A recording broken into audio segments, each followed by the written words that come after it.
नगर निगम आयुक्त के ऊपर एफआईआर दर्ज करवाने थाने पहुंचे शहर अध्यक्ष कुलदीप छाबड़ा। आयोजन समिति से नहीं लिया किराया। ऑडिटोरियम का अब तक किराया। कथावाचक प्रदीप मिश्रा का हुआ था कथा सुनने वालों से आयोजन समिति से लिया था रुपए। राजनांदगांव शहर के ऑडिटोरियम में पिछले माह भागवत वाचक प्रदीप मिश्रा के कथा का कार्यक्रम का किराया जिसका पर आयुक्त किसी तरह कोई जानकारी नहीं देने ना रसीद दिखा पा रहे हैं। ऐसी अनियमितता को लेकर निगम आयुक्त के खिलाफ एफआईआर दर्ज करवाने शहर कांग्रेस कमेटी के अध्यक्ष कुलदीप छाबड़ा पहुंचे सिटी कोतवाली। राजनांदगांव शहर में स्थित ऑडिटोरियम में पिछले महीने प्रसिद्ध कथावाचक प्रदीप मिश्रा का कथा का कार्यक्रम आयोजन समिति ने करवाया था, लेकिन उस कार्यक्रम का निगम ने किसी तरह का किराया नहीं देने की बात और निगम को आर्थिक नुकसान नगर निगम आयुक्त के कारण हुआ है, ऐसा आरोप लगाते आज निगम की कांग्रेस पार्षद कुलदीप छाबड़ा के नेतृत्व में आज कांग्रेस पार्षदों के साथ सिटी कोतवाली थाने पहुंचकर निगम आयुक्त के खिलाफ एफआईआर दर्ज करवाने पहुंचे। वहीं सिटी कोतवाली प्रभारी का कहना कि कांग्रेस पार्षदों के द्वारा शिकायत पर जाँच कर आगे कार्यवाही की बात की है।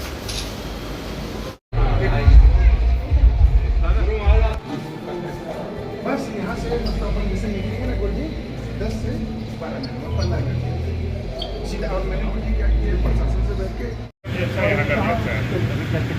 अब लाइट की वो हाथों में गाड़ी वाला लगता है ज़्यादा लगता है और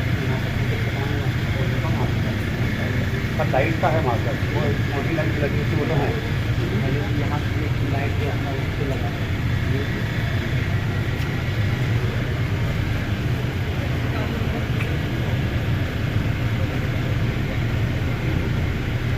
सर बोलना है कि यहाँ पर ज़्यादा लगा हुआ है, यहाँ पर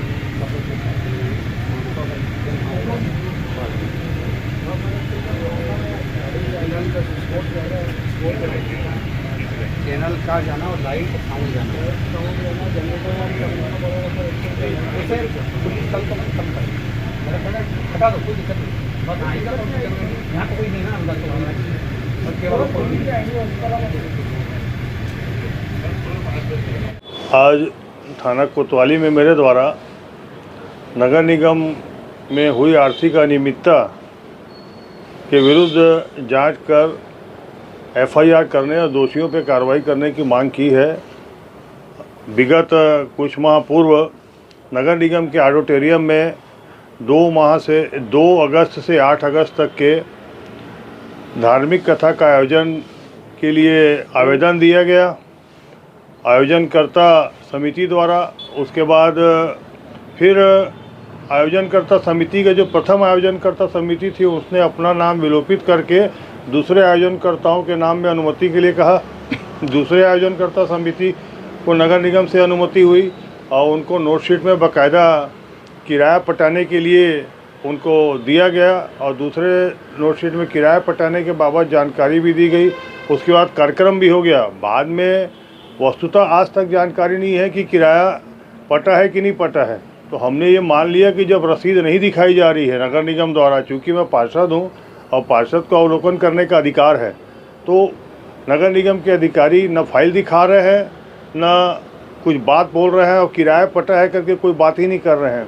तो जब आयोजन समिति ने आयोजन किया, धार्मिक कथा का आयोजन था, हमारे राजनांदगांव शहर में इतनी बड़ी विभूति आचार्य जी आए और उनके द्वारा कथा की गई, तो ऑडिटोरियम में यहाँ के हज़ारों श्रद्धालु जन और बाहर से आए हज़ारों श्रद्धालु धार्मिक भाव से जुड़े हुए वो अंदर जाने के लिए तरसते रहे। तो अंदर उन्हें जाने नहीं दिया गया और वहाँ पर उनको अंदर प्रवेश करने नहीं दिया गया। आयोजन समिति ने जब टिकट बेची और व्यापार किया, न ये तो कार्यक्रम शासन का था, न प्रशासन का था, न सरकार का था, ये आयोजन समिति का कार्यक्रम था। आयोजन समिति से जुड़े लोगों ने वहाँ पे टिकट बेची, जिसे सोशल मीडिया में हमारे सम्मानित पत्रकार बंधुओं के द्वारा वो जानकारी मिली। और उसके बाद में हमारे शहर की जनता न तो आचार्य जी के दर्शन कर पाई प्रत्यक्ष रूप से, न प्रत्यक्ष रूप से कथा का लाभ ले पाई। तो हमारे शहर की जनता ही वंचित है और बाहर ये चंद लोग जो है आयोजन समिति के अपने चंद लोगों के लिए आयोजन किए और उसके बाद नगर निगम का किराया भी नहीं पटाया। और उसके बाद में नगर निगम को, जबकि ये माननीय आयुक्त जो है श्री अभिषेक गुप्ता जी, उनको ये चीज़ देखना चाहिए कि बिना नगर निगम के किसी भी भवन को लेना है तो बिना पैसा पटाए, आवेदन देना पड़ता है, उसके बाद शुल्क पटाना पड़ता है, रसीद जब तक के नहीं कटती उसके बाद में आपको भवन जो है उसकी चाबी नहीं मिलती कार्यक्रम के लिए। तो इनको चाबी कैसे मिली? इनको जिन नियम शर्तों में दिया गया था उसका पालन ही नहीं हुआ है, तो इनको चाबी कैसे मिली और आज तक के पैसा नहीं पटा है। जब माननीय आयुक्त अभिषेक गुप्ता जी राजस्व विभाग की यहाँ पर समीक्षा कर रहे हैं, हर हफ्ते में टीएल की बैठक कर रहे हैं, तो क्या उनको नहीं दिख रहा है कि यहाँ का पैसा नहीं पटा है? तो ये माननीय श्री अभिषेक गुप्ता जी जो आयुक्त हैं वो इसके दोषी हैं, मेरा यही मानना है, क्योंकि न तो वो नस्ती दिखा रहे हैं, न कुछ कर रहे हैं। और इस प्रकार जो है नगर निगम में अभी कर्मचारियों को 4 माह लगभग हो रहा है, पैसा नहीं मिल रहा है, तनख्वाह नहीं मिल रही है, सफाई कर्मचारियों को नहीं मिल रहा है। शहर में इतने गड्ढे हैं कि गड्ढों की रिपेयरिंग के लिए, वहाँ पर पाटने के लिए भी, उसको ठीक करने के लिए, रिपेयरिंग करने के लिए आयुक्त महोदय बोलते हैं पैसा नहीं है। तो इस प्रकार का यदि नगर निगम में आप पैसा, इस प्रकार का आप आर्थिक अनियमितताएँ होंगी, नगर निगम के कोष में पैसा ही नहीं आएगा, तो ये कैसे संभव है कि ये काम होंगे?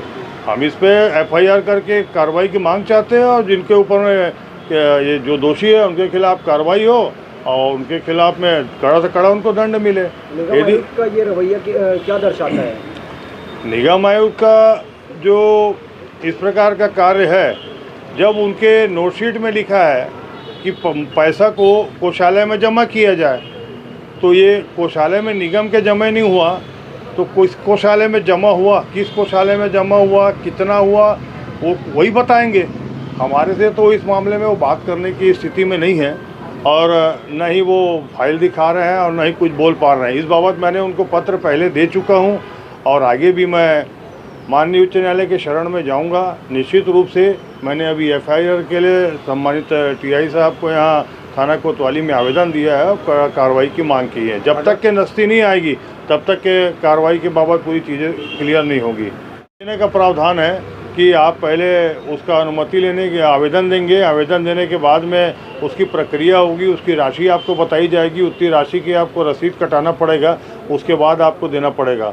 और इसमें तो बहुत सारे शर्तें और नियम हैं ऑडिटोरियम के, तो इन्होंने ऑडिटोरियम को हॉल को लेने के लिए दिया है आवेदन, और हॉल का किराया बताया गया है नोटशीट में नगर निगम के लिखे हुए में, लेकिन पूरे ऑडिटोरियम परिसर का उपयोग हुआ है। इसमें भी धांधली हुई है कि पूरे ऑडिटोरियम का किराया नहीं बताया गया, सिर्फ हॉल का बताया गया है, हालांकि किराया तो पता ही नहीं है। नगर निगम में पार्षद हैं कुलबीर छाबड़ा जी के द्वारा एक आवेदन नगर निगम में हुई अनियमितता के खिलाफ एफआईआर दर्ज करने के संबंध में अभी थाना कोतवाली को प्राप्त हुआ है, जिस संबंध में अभी जांच करेंगे। जांच के उपरांत जो भी तथ्य आएगा उसके खिलाफ अग्रिम कार्रवाई करेंगे।